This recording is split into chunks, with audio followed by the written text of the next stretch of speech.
Je vous dis que plusieurs viendront d'Orient et d'Occident, et seront assis à table au royaume des cieux avec Abraham, Isaac et Jacob.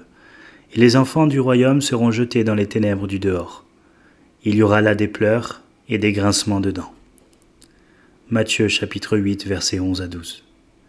J'espère vous encourager aujourd'hui à chercher le chemin du ciel. J'aurai aussi à prononcer des choses dures à entendre sur le sort de ceux qui seront perdus et qui descendront dans l'abîme de l'enfer. Je veux essayer de vous parler sur ce double sujet, et je prie le Seigneur de me venir en aide, afin que je le fasse dignement. Mais je vous en conjure, si vous tenez au salut de vos âmes, pesez attentivement le pour et le contre. Examinez si ce que je dis est vrai et selon Dieu. S'il ne l'est pas, rejetez-le. Oubliez-le entièrement, mais s'il l'est, prenez garde. Car c'est à vos risques et périls que vous le rejetteriez. Aussi vrai que vous comparaîtrez un jour devant ce Dieu qui est le souverain juge des cieux et de la terre, aussi vrai il vous en prendra mal d'avoir méprisé la voix de son serviteur et les déclarations de la sainte parole. Mon texte se compose de 2 parties. La première sourit extrêmement à mon cœur et me remplit de joie. La seconde, au contraire, est terrible au dernier point. Mais puisque toutes 2 sont vraies, tous 2 doivent être prêchés. La première partie de mon texte est celle-ci. Je vous dis que plusieurs viendront d'Orient et d'Occident et seront assis à table au royaume des cieux avec Abraham, Isaac et Jacob. La seconde, celle que j'appelle la partie sombre, terrible, menaçante, est celle-ci. Mais les enfants du royaume seront jetés dans les ténèbres du dehors. Il y aura là des pleurs et des grincements de dents. Reprenons la première partie. Nous avons ici une glorieuse promesse. Plusieurs viendront d'Orient et d'Occident et seront assis à table au royaume des cieux avec Abraham, Isaac et Jacob. J'aime ce texte, parce qu'il me parle du ciel et m'en fait un tableau ravissant. Il me dit que le ciel est un lieu où je serai assis avec Abraham, Isaac et Jacob. Oh, quelle douce perspective, surtout pour l'homme qui dans ce monde est condamné à un pénible travail. Que de fois, en s'essuyant le front, ne se prend-il pas à rêver d'un pays où il ne sera plus soumis aux dures fatigues de la terre? Que de fois ne mange-t-il pas son pain détrempé par la sueur de son visage? Que de fois, en rentrant chez lui et en se jetant tout brisé sur sa couche, trop harassé de fatigue pour goûter le sommeil, ne s'est-il pas écrié « Oh, n'y aura-t-il donc jamais de repos? Ne trouverai-je jamais un lieu où il me soit permis de respirer un instant en paix, de m'asseoir et d'accorder enfin quelques relâches à mes membres épuisés? Oui, oui, enfin du travail et des rudes labeurs. Il est une riante contrée, tout là-haut, dans les cieux, où le travail et les fatigues sont inconnus. Au-delà de ce ciel bleu est une grande et glorieuse cité, dont les murs sont de pierres précieuses et dont l'éclat fait pâlir le soleil. Là se reposent tous ceux qui sont fatigués. Là les méchants ne peuvent plus jeter le trouble dans les âmes. Les esprits immortels qui l'habitent n'essuient jamais la sueur de leur front, car ils ne sèment ni ne moissonnent. Ils ne sont plus soumis aux travaux de cette vie. Sur la pelouse fleurie de la sainte montagne, ils s'assiéront et se reposeront de leurs peines. Heureux de se raconter les tristesses du passé, leurs sombres jours d'épreuve et de rudes fatigues. J'aime à me représenter le ciel comme le lieu du repos. C'est par ce côté surtout que l'humble ouvrier aimera à le contempler. Ceux, à la vérité, qui ont ici-bas une vie exempte de travaux, y verront plus volontiers un lieu d'activité. L'un est aussi vrai que l'autre. Mais pour celui qui est appelé à se fatiguer chaque jour et à vivre péniblement du travail de ses mains ou de celui de sa tête, la pensée que le paradis est un lieu de repos aura toujours un attrait particulier. Bientôt, se dira-t-il, bientôt cette voix ne sera plus appelée à s'exténuer en de trop rudes efforts. Bientôt mes poumons n'auront plus à gémir d'un surcroît de fatigue. Bientôt mon cerveau ne sera plus comme prêt à éclater à force de penser. J'irai m'asseoir à la table du festin de mon Dieu. Oui, je me pencherai sur le sein d'Abraham, comme Jean sur celui de son maître. Et là je demeurerai en paix et en repos pour jamais. Ô vous, fils et filles d'Adam, qui êtes las et abattus par les orages de cette vie, multitude éprouvée et languissante, qui soupirez et qui souffrez, vous n'aurez pas dans le ciel à tracer de pénibles sillons dans une terre inféconde. Vous n'aurez pas à reprendre le cours monotone de votre incessant travail avant le lever du soleil, pour ne l'abandonner que bien longtemps après son coucher. Mais vous vous reposerez, vous aurez plein relâche, vous jouirez de toute tranquillité. Car dans le ciel, tous sont riches, tous sont heureux, tous sont en paix. Travail, labeur, fatigue, lassitude sont des mots qui n'existent pas dans la langue des bienheureux. Nul ne saurait les prononcer, car tous se reposent et pour toujours. Et puis, voyez aussi dans quelle société ils se trouvent. Ils seront assis avec Abraham, Isaac et Jacob. Il en est qui croient qu'au ciel nous ne reconnaîtrons personne. Mais si notre texte déclare que nous serons assis avec Abraham, Isaac et Jacob, il faudra bien, donc, que nous sachions qui ils sont. On m'a raconté qu'en mourant, une pauvre femme disait à son mari, « Mon ami, crois-tu que nous nous reconnaissions quand nous serons au ciel ?»« Si je te reconnaîtrai, reprit le mari. Je t'ai toujours reconnu tant que nous avons vécu ici-bas. Et penses-tu donc qu'en rentrant au ciel, je sois plus stupide que je ne l'étais en ce monde ?» La réponse, selon moi, était excellente. Puisque nous nous sommes connus, il faut que nous nous reconnaissions. Je possède là-haut plus d'un être bien-aimé, et je me console bien souvent par la pensée que lorsque je poserai mon pied sur le seuil du paradis, comme j'en ai la ferme espérance, je verrai venir au-devant de moi mes sœurs et mes frères, me disant en m'embrassant, « Enfin, te voilà, ô bien-aimé. » Prenez courage, vous, qui avez perdu des parents et des amis, objet de vos plus tendres affections. Vous les retrouverez au ciel. L'un de vous a perdu une mère, elle est allée là-haut. Mais si tu suis les traces de Jésus, tu l'y retrouveras. Il me semble la voir venant à ta rencontre aux portes du ciel, et quoique les liens du sang doivent être en quelque mesure oubliés dans les lieux célestes, je l'entends dire en se retournant vers son Dieu, « Me voici, avec les enfants que tu m'as donnés. Oui, nous reconnaîtrons ceux que nous avons chéris. Oui, Marie, tu reconnaîtras ta femme. Mère, tu reconnaîtras tes chers petits-enfants. » Leurs petits traits tourmentés par les approches de la mort, alors qu'ils gisaient haletants, respirant avec peine, sont restés empreints dans ton douloureux souvenir. Tu te rappelles le moment où, te penchant une dernière fois sur la fosse entr'ouverte, tu entendis résonner la terre, qui est tombée sur le cercueil et retentir ces lugubres paroles ? La terre à la terre, la poudre à la poudre, la cendre à la cendre. Oh, mais ces douces petites voix, tu les entendras encore ? Oui, elles feront encore tressaillir ton âme, et tu apprendras alors que Dieu lui aussi a aimé ce que tu aimais. Un ciel où nous serions incapables de nous reconnaître, où nous serions tous étrangers les uns aux autres, ne serait-il pas une bien triste demeure ? Je ne me sentirai pour ma part aucun attrait pour y aller. Je crois que le ciel sera une communion des saints, et que par conséquent nous nous y reconnaîtrons. Souvent je me suis dit que j'aimerais bien voir Ésaïe. Et il me semble qu'en arrivant au ciel, je demanderai aussitôt où il se trouve, parce que de tous les prophètes, c'est lui qui a le plus parlé de Jésus.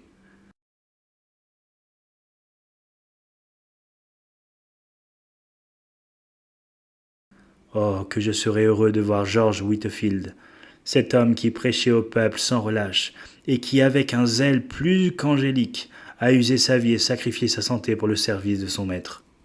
Oh oui, nous trouverons au ciel une société d'élite. Là, il n'y aura plus de distinction entre ignorants et savants, entre clergés et laïcs, mais nous circulerons librement les uns au milieu des autres, et nous sentirons que nous sommes frères. Nous irons nous asseoir auprès d'Abraham, d'Isaac et de Jacob. On me racontait qu'une dame qui allait mourir dit au pasteur qui la visitait, « Puisque je vais mourir, je veux vous demander une chose. »« Dites, répondit le pasteur. »« Oh, dit-elle d'un air affecté, je voudrais savoir si dans le ciel, il y aura 2 catégories de places, car je répugnerais beaucoup de m'y trouver assise côte à côte avec ma cuisinière qui est si mal élevée. » Le pasteur, se détournant, répondit, « Oh, madame, que cela ne vous inquiète pas.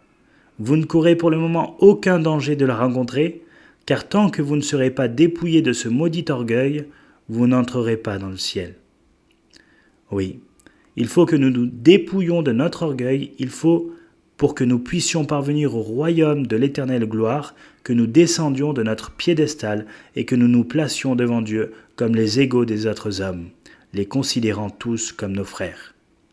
Oui, nous bénissons Dieu et nous le remercions de ce qu'il n'a pas dressé 2 tables différentes, l'une pour les uns et l'autre pour les autres. Juifs et païens s'assieront ensemble.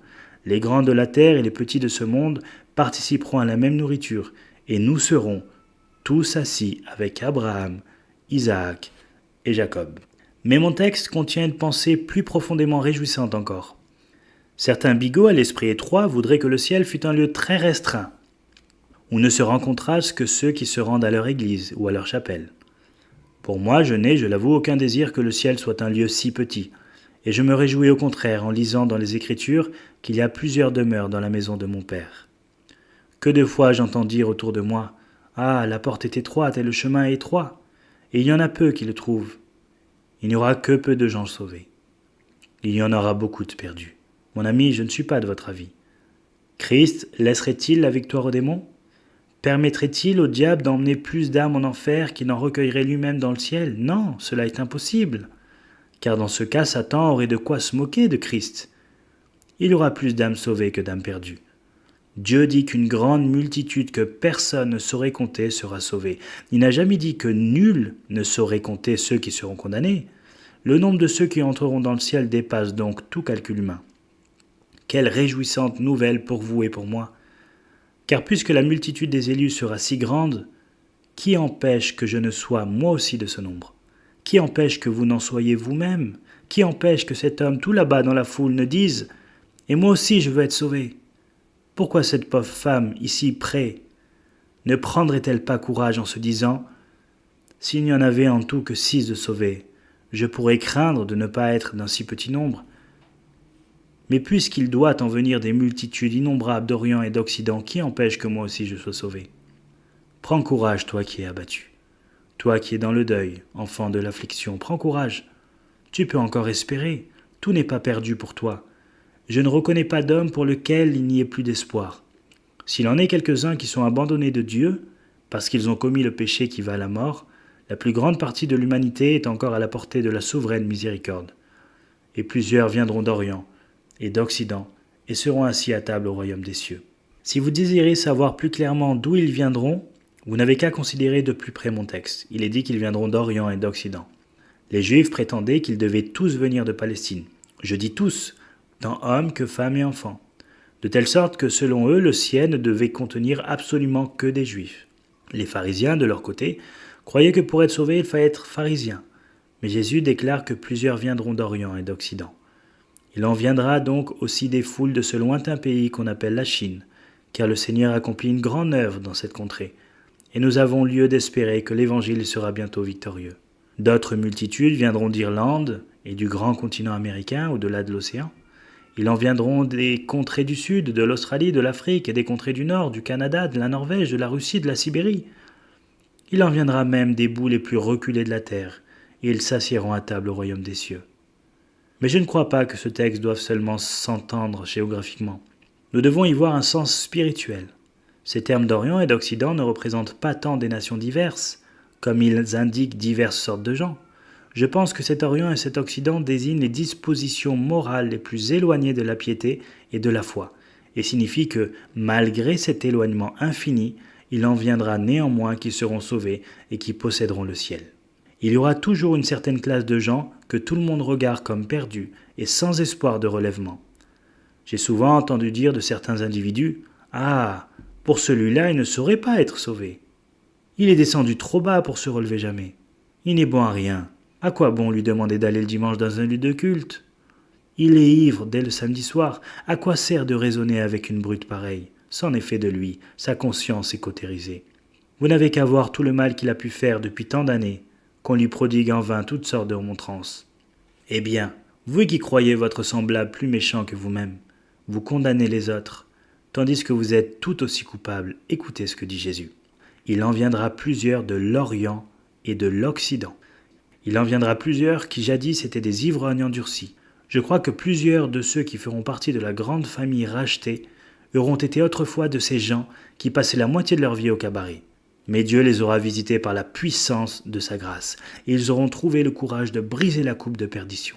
Ils auront renoncé dès lors aux honteuses joies de l'ivresse, et ils auront fui la tentation pour servir l'Éternel. Oui, il y aura dans le ciel plusieurs ivrognes convertis. Il y aura plusieurs femmes de mauvaise vie. Nous y retrouverons plusieurs de ces créatures que le monde lui-même rejette avec dégoût.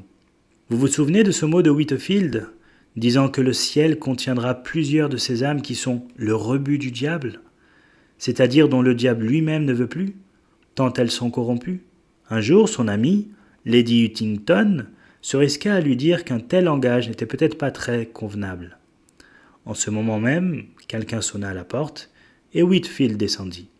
Lorsqu'il remonta, « Madame, dit-il, devinez ce qu'une pauvre femme vient de me dire. C'est une grande pécheresse. Oh, monsieur Whitefield, vous nous avez dit dans votre sermon que Jésus ne rejetterait pas les rebuts du diable. Je suis un de ces rebuts. » Cette parole l'avait converti. Qui osera maintenant nous blâmer de parler aux plus grands pécheurs, aux pécheurs les plus dégradés, les plus vils? On m'a accusé d'attirer après moi toute la canaille de Londres. Eh bien admettons, je réponds que Dieu daigne bénir la canaille, que Dieu daigne sauver la canaille. Admettons, dis-je, que j'attire à moi le rebut de la terre. Qui a plus besoin qu'on lui présente l'amour de Christ? Il ne manque pas de prédicateurs élégants qui prêchent aux belles dames et aux beaux messieurs. Et nous avons besoin aussi, en ce siècle dégénéré, de prédicateurs qui s'adressent à la vile multitude. Et voici ce qui me réjouit et m'encourage, c'est que plusieurs sortiront de cette vile multitude et iront s'asseoir à table au royaume des cieux. Oh, quel contraste entre les bienheureux et quelques-unes de ces créatures dégradées qui sont encore sur la terre, mais qui parviendront un jour au salut.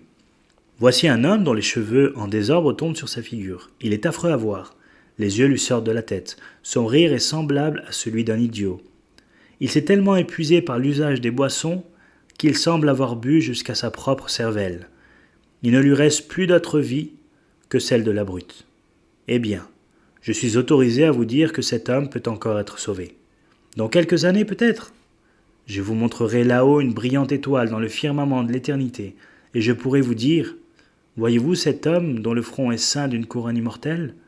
Voyez-vous ce racheté, vêtu d'une robe de saphir et tout resplendissant de lumière? C'est le même qui gisait là-bas, plongé dans la dégradation et dans l'idiotisme.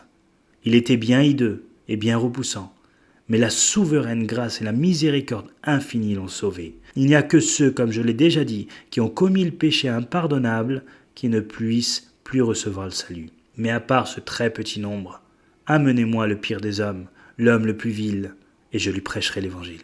Rien ne m'arrêtera, car je me souviens des paroles de mon maître. Allez dans les carrefours et le long des haies, et pressez-les d'entrer, afin que ma maison soit remplie. Plusieurs viendront d'Orient et d'Occident, et seront assis à table avec Abraham, Isaac et Jacob au royaume des cieux. Il est encore un mot sur lequel je dois m'arrêter avant de quitter cette réjouissante partie de mon texte. C'est le mot « ils viendront ». Il n'est pas dit « ils pourront venir ». Ils viendront peut-être, mais ils viendront. Ils viendront certainement. Dieu veut qu'ils viennent. Oh combien j'aime à m'arrêter sur ces paroles que Dieu prononce au futur. Combien il importe de discerner ce que Dieu annonce comme certain de ce qu'il déclare être simplement possible. Quand l'homme emploie le futur, quelle valeur a ce futur? L'homme dit souvent « je ferai », mais il ne tient pas sa promesse. Il dit « j'irai, Seigneur », et il n'y va point. Il n'en est pas ainsi des affirmations que Dieu prononce au futur. Ce qu'il annonce doit inévitablement s'accomplir. Ce qui est au futur est aussi réel que ce qui est au présent. Le diable dit « ils ne viendront pas ». Mais Dieu dit « ils viendront ». Tes péchés te disent « tu ne pourras jamais venir ». Mais Dieu te dit « tu viendras ». Toi-même tu dis « je ne veux pas venir ». Mais Dieu te dit « il faut que tu viennes » et tu viendras. Oui, il en est qui se moquent en ce moment encore de l'évangile du salut et qui parlent mal de Christ. Mais je vous déclare que plusieurs d'entre ceux-là même viendront. Quoi? Vous écriez-vous. Dieu peut-il m'obliger à devenir chrétien? Je vous dis en vérité que oui, car c'est en cela précisément que consiste la puissance et la gloire de l'évangile. Dieu ne vous demandera pas votre consentement, mais il vous l'arrachera. Il ne vous dira pas « veux-tu accepter ?» Mais au jour où il déploiera sa puissance dans votre cœur, il fera naître en vous la faim et la soif du salut. Il vous en démontrera la valeur inestimable, et aussitôt vous le désirez avec ardeur, vous le chercherez avec angoisse, et vous le trouverez. Que de gens qui disaient hautement « je ne veux pas de votre religion », et qui cependant ont été convertis. Je me rappelle l'histoire d'un homme qui n'était entré dans le temple que pour écouter les chants et qui mettait ses doigts dans ses oreilles pour ne pas entendre le prédicateur. Mais voici qu'un insecte vint se poser sur son visage et le força à faire un geste afin de l'écarter. En ce même instant, le prédicateur prononçait ces paroles « Que celui qui a des oreilles pour entendre, entende ». L'homme se mit à écouter, et bientôt Dieu toucha son cœur à salut. Lorsqu'il sortit de ce lieu, il était transformé en une nouvelle créature. Lui qui était venu pour se moquer, s'en retourna chez lui pour prier.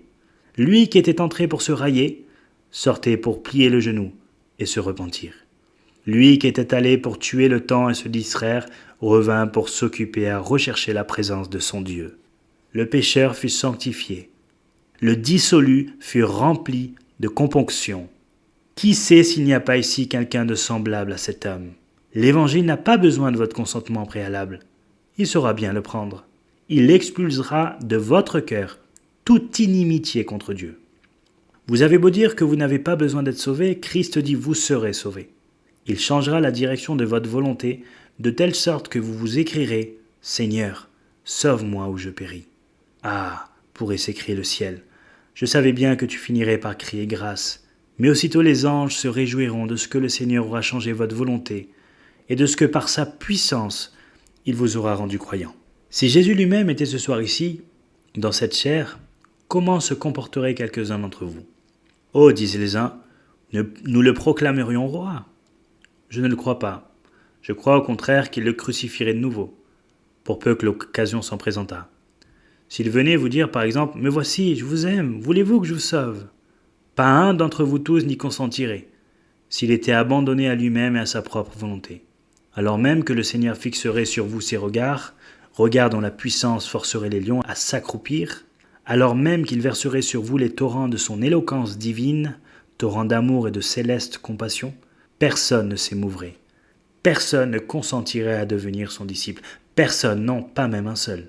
Pour que les hommes viennent à Christ, il ne faut rien moins que le pouvoir de Dieu. Jésus l'a dit lui-même, « Nul ne vient à moi si le Père qui m'a envoyé ne l'attire. » Voilà ce qu'il nous faut, et voilà ce que nous avons. Ils viendront. Vous pouvez vous moquer, vous pouvez nous mépriser, mais Jésus ne saurait être mort en vain. Si quelques-uns le rejettent, d'autres ne le rejetteront pas. S'il en est qui ne seront pas sauvés, d'autres le seront. Christ se verra de la postérité, il prolongera ses jours et le bon plaisir du Seigneur prospérera entre ses mains. Il en est qui croient que plusieurs de ceux pour lesquels Christ est mort seront néanmoins perdus. Cette doctrine n'a jamais pu satisfaire mon intelligence. Si Jésus, qui est mon garant, a porté mes douleurs et mes iniquités en son corps, je pense être aussi assuré de ma rédemption que les anges du ciel. Dieu ne saurait exiger 2 réparations pour mes péchés.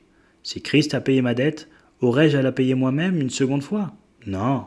Libéré de toute redevance, je puis marcher en toute sécurité. Heureux, je puis me prosterner à ses pieds et le bénir du salut qu'il m'a acquis. Ils viendront.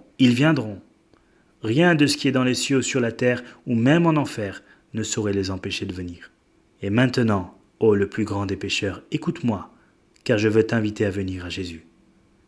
Il y a aujourd'hui dans cette assemblée quelqu'un qui se croit le plus grand des pécheurs et qui se dit « Ce n'est pas à moi, bien certainement, que s'adresse cet homme. Ce n'est pas à moi, bien certainement, que s'adresse cet appel. Je suis trop loin de le mériter. Eh bien, c'est toi, oui, toi-même que j'appelle, toi le pécheur perdu, toi le rebut méprisé des hommes. C'est toi, dis-je, que j'ai mission d'appeler. Au nom et en l'autorité de mon Dieu, je te somme de venir à Jésus. » Il y a quelque temps, j'étais entré dans la salle d'audience d'un tribunal pour voir ce qu'on y faisait.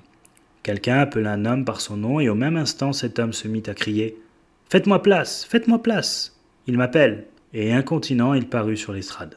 À mon tour, j'appelle ici le plus grand des pécheurs. Qu'il s'écrie aussi « Faites-moi place, doute de l'âme, faites-moi place, crainte imaginaire, faites-moi place, péché que j'ai commis. » Christ m'appelle, et puisque Christ m'appelle, cela me suffit. Je veux me prosterner aux pieds de celui dont le sceptre fait miséricorde. Peut-être me le présentera-t-il en disant « Touche !» Et aussitôt mon âme suppliante recevra la vie. Que risquerais-je en allant à lui ? Je ne puis que périr, je veux donc essayer, car en restant loin de lui, je sais qu'une éternelle mort m'attend. Et quand je devrais mourir après avoir demandé grâce, après avoir éprouvé la fidélité du roi, après avoir éprouvé la fidélité du roi des rois, ce serait mourir ô douce espérance, comme jamais pécheur ne saurait mourir. Allez à mon Sauveur et éprouvez-le. Oui, vous dis-je, allez, mettez-le à l'épreuve. Et s'il vous repousse, après que vous l'aurez cherché de tout votre cœur, allez dans l'abîme annoncer aux esprits des réprouvés que Christ n'a pas voulu vous recevoir.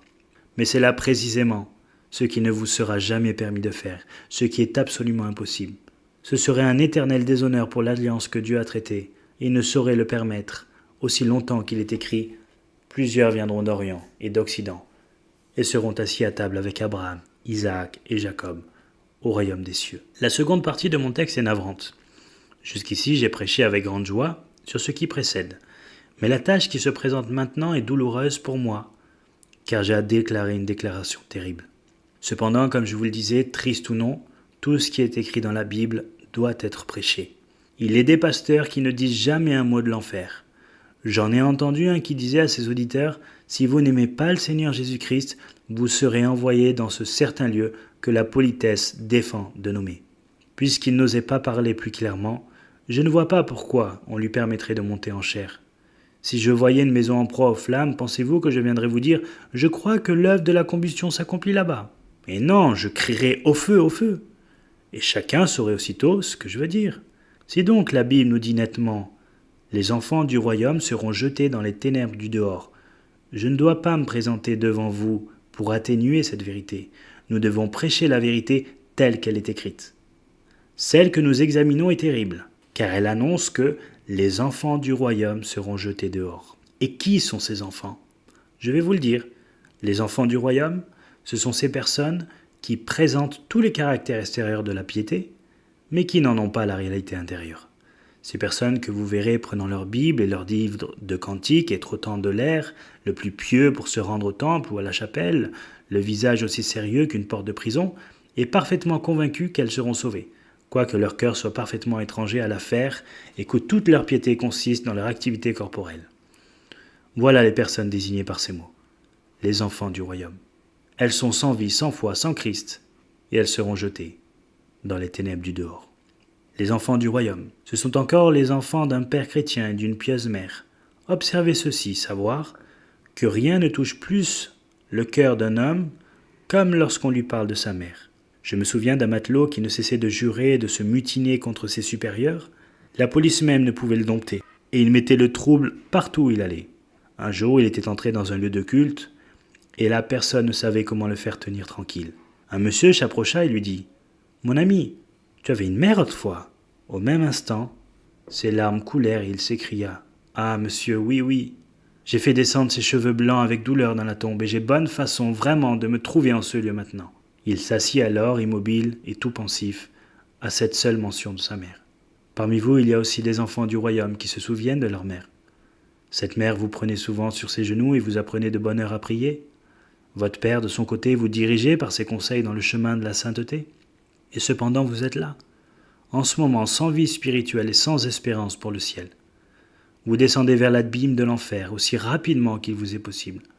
Plusieurs d'entre vous ont brisé le cœur de leur pauvre mère. Oh, qui pourra dire tout ce que son cœur a dû souffrir quand, vers le soir, vous courriez satisfaire votre soif de péché. Enfants du royaume, si après avoir été arrosés des prières et des larmes d'une mère, vous périssez néanmoins, savez-vous combien sera grande votre culpabilité ? Je ne sache pas qu'un homme qui entre en enfer avec les larmes de sa mère sur sa tête et poursuivi par les prières de son père puisse y entrer sous de plus effroyables auspices. Jeunes gens et jeunes filles, plusieurs d'entre vous subiront cette malédiction et se réveilleront un jour dans les ténèbres du dehors. Vos parents recueillis dans les célestes demeures vous jetteront un regard de reproche et sembleront vous dire « Eh quoi ? Après tout ce que nous avons fait pour toi ? Tout ce que nous avons dit, tu en es venu là ? Enfants du royaume, ne pensez pas que la piété d'une mère chrétienne puisse vous sauver. Ne pensez pas que parce que votre père était membre de telle ou telle église, sa foi puisse vous sauver. Supposons que quelqu'un se présente à la porte du ciel en disant « Laissez-moi entrer, laissez-moi entrer. » Pourquoi ? lui sera-t-il demandé. Parce que ma mère y est entrée. Qu'y a-t-il de commun entre ta mère et toi ? Si elle a vécu saintement, c'est pour elle-même. Si elle a péché, c'est pour elle-même. Mais mon grand-père a prié pour moi. Qu'importe cela. Toi, as-tu prié pour toi-même ? Non, je n'ai pas prié. En ce cas, ni les prières de ton grand-père, de ta grand-mère, ni celles de ton père et de ta mère ne sauraient te servir de passeport pour entrer ici. Il faut en effet que vous cherchiez Dieu vous-même, ou mieux, que Dieu vous cherche. Il faut que vous possédiez en vous-même la vie nouvelle, autrement vous êtes perdu, alors même que tout le reste de votre famille serait sauvé. Écoutez le songe terrible qu'une mère fit une fois et qu'elle raconta à ses enfants.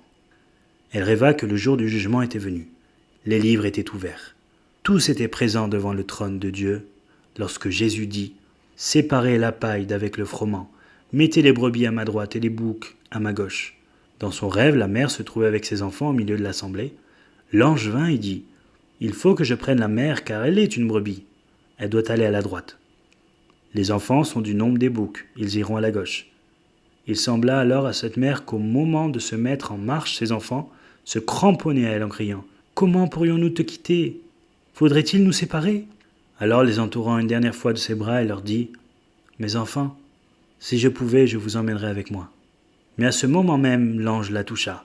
Ses larmes disparurent et transformées dès lors dans ses affections naturelles, rendues supérieures à ses liens d'un autre monde, résignée à la volonté de Dieu, elle reprit, « Mes enfants, je vous ai enseigné fidèlement le chemin de la paix, et je vous ai élevés selon le Seigneur. Mais vous avez abandonné les voies de Dieu.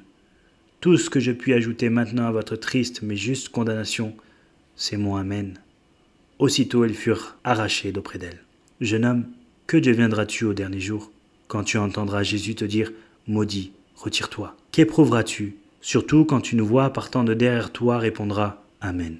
Et que t'étant retourné pour savoir d'où elle vient, tu reconnaîtras ta mère. Et toi, jeune femme, qu'éprouveras-tu si au moment où tu seras précipité dans les ténèbres du dehors, tu entends une voix disant « Amen » et que levant les yeux, tu vois ton père prononçant encore de ses propres lèvres la solennelle malédiction.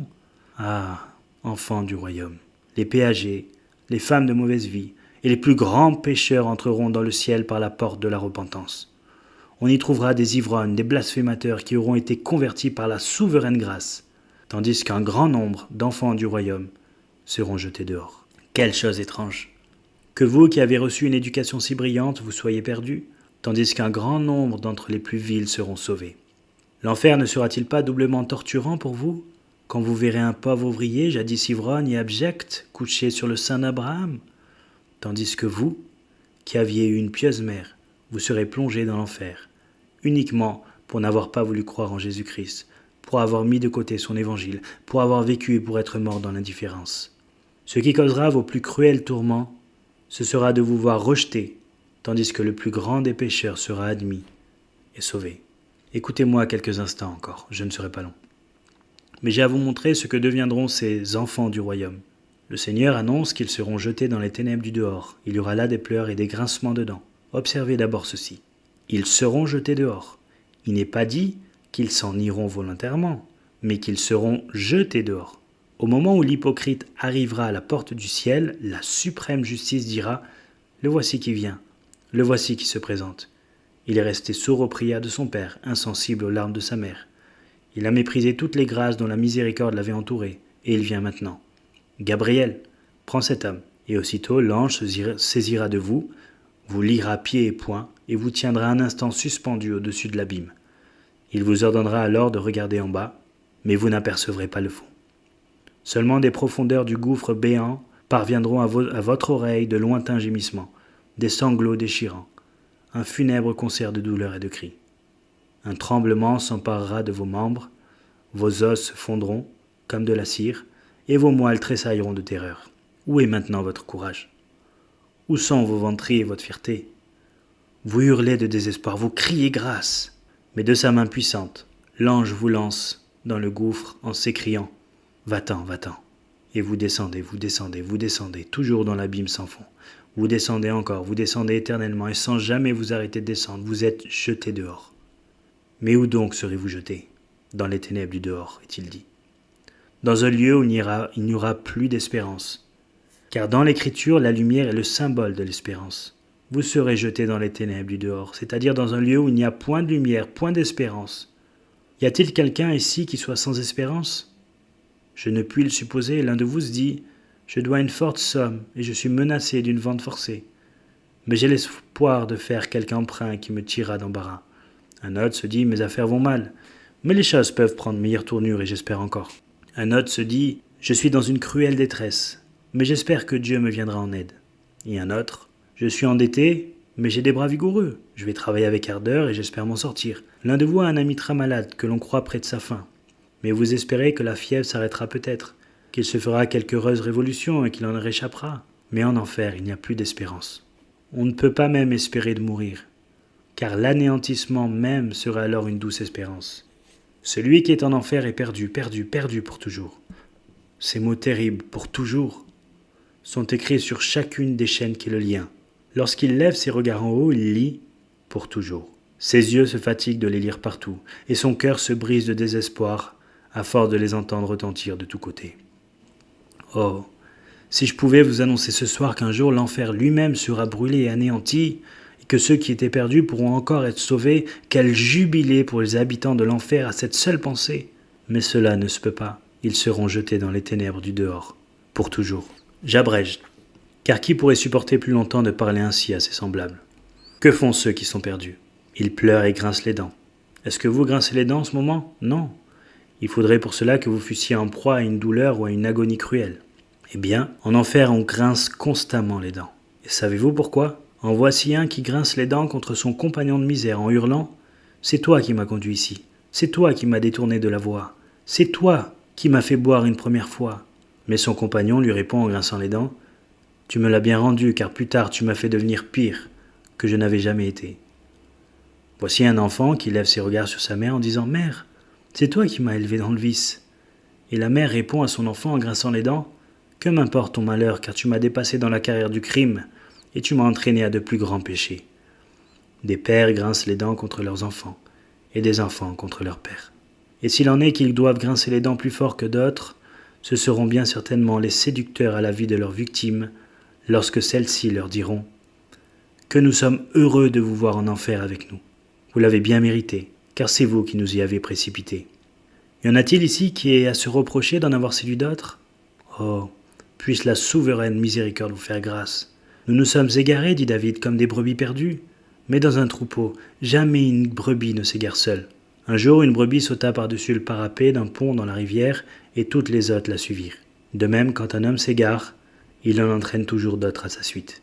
Il en est parmi vous qui auront à rendre compte des péchés des autres aussi bien que des leurs. Oh, qu'ils seront affreux, les pleurs et les grincements de dents qui résonneront dans l'abîme. Hâtons-nous de fermer ce livre de sombres présages. Qui aurait le courage d'en dire davantage? Ceci suffit pour vous avertir solennellement. Le jour baisse, le soleil va se coucher. Ah, pour plusieurs d'entre vous aussi le jour est sur son déclin. Je vois aussi des têtes qui ont commencé de blanchir. Mais ces cheveux blancs sont-ils pour vous une couronne de gloire ou un bonnet de folie? Êtes-vous sur le seuil de l'éternelle félicité ou sur le bord de l'éternel gouffre? Ô vieillard, permettez-vous-moi de vous avertir. La nuit s'avance pour vous. Faudra-t-il que votre tête blanchie par les ans s'approche en tremblant de la perdition et que par un pas de plus, pas décisif, vous tombiez en trébuchant dans l'abîme? Permettez à un jeune enfant de se placer devant vous et de vous prier de prendre garde. Voici la terre manque déjà sous le bâton qui vous sert d'appui. Ce soir donc, ô vieillard, avant que tu meurs, réveille-toi. Que tes 60 et 10 ans de péché te glacent d'épouvante. Que toutes tes transgressions passées se dressent devant toi. Que feras-tu pour rendre compte de 60 et 10 années de péché? Comment auras-tu le courage de les présenter à ton Dieu? Le Seigneur te fasse la grâce de te repentir aujourd'hui et de mettre ta confiance en Jésus-Christ. Et vous, homme d'âge mûr, vous n'êtes pas en sûreté non plus. Pour vous aussi le jour baisse, car vous pourriez bien mourir. Il n'y a que peu de temps. Il n'y a que peu de temps, je fus appelé au point du jour pour visiter un mourant. Je m'habillais en toute hâte pour me rendre auprès de ce malheureux, mais je n'arrivais pas à temps. Il était mort, je ne trouvais qu'un cadavre. Tandis que je le considérais, ah, pensais-je, cet homme ne s'attendait pas à mourir si tôt. Sa femme, ses enfants, ses parents étaient là. Il ne s'attendait pas non plus à le voir mourir si promptement, car c'était un homme robuste qui, peu de jours auparavant, était plein de vie et de santé.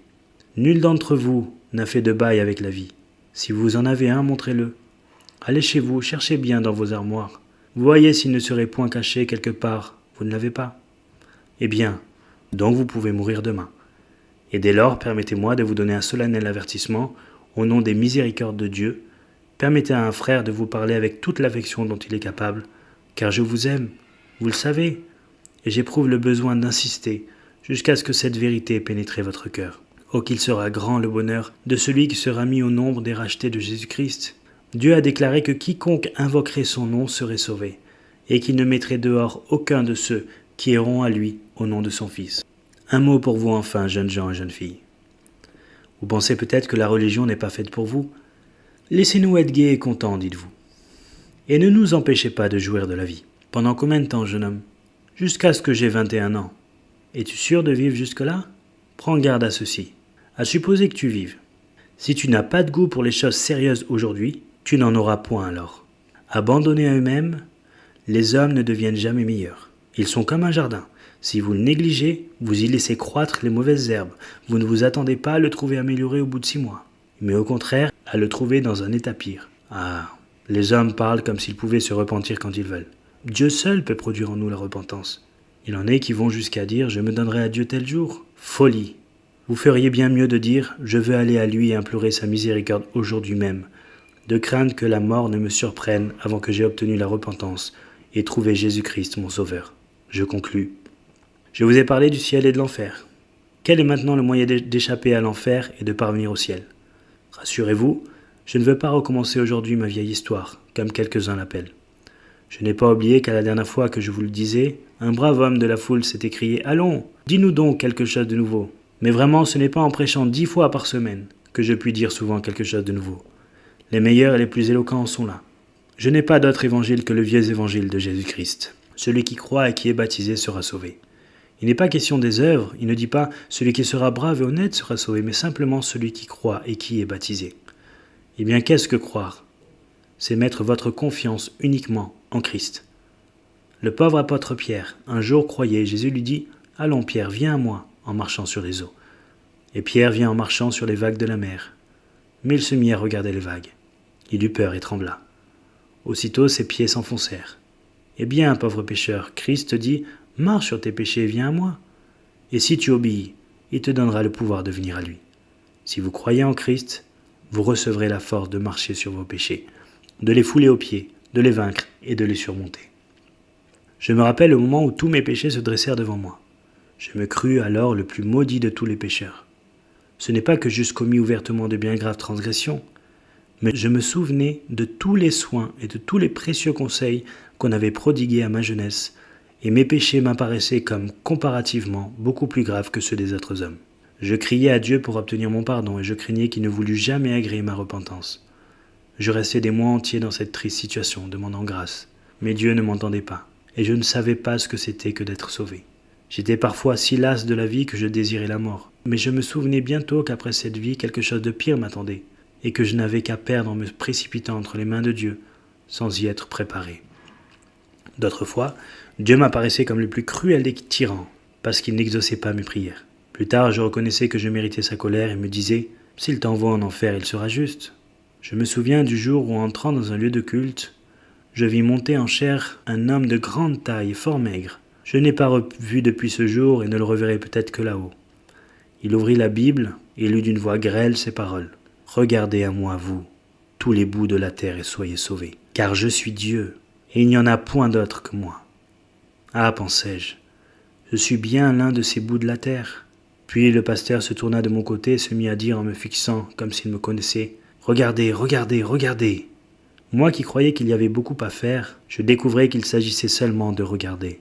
Je m'étais imaginé que j'allais avoir à me faire une robe de mérite propre, et je m'apercevais que si je regardais, Christ me donnerait lui-même une robe toute faite. Être sauvé, ô pécheurs, c'est regarder. Regardez à lui. Vous, tous les bouts de la terre, et soyez sauvés.